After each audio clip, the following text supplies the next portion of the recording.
距離幼稚園畢業仲有14日。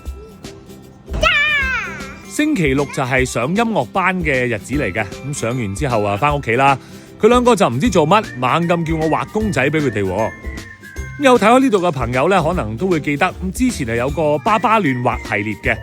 咁我有段時間咧就會每日畫幅畫俾佢哋。咁後來就因為做嘢太忙啦，咁啊冇繼續到。今日就試試佢啦。咁個形式咧依然都係佢哋出題目我畫，妹妹就話要一隻瀡緊滑梯嘅貓。咁諗翻上次畫咧，其實都講緊年幾之前咯。咁嗰陣咧，佢哋就比較細個啲，而家經已可以幫手填顏色啦，仲加多幾朵花添。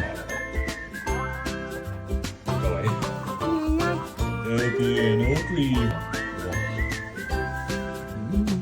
哥哥呢邊咧就例牌都係要車噶啦，佢話要畫一條塞車嘅街。當佢要加入填顏色，然後就沒有然後啦。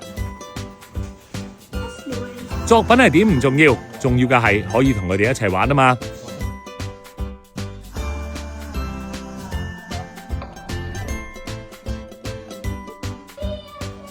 Oh yeah！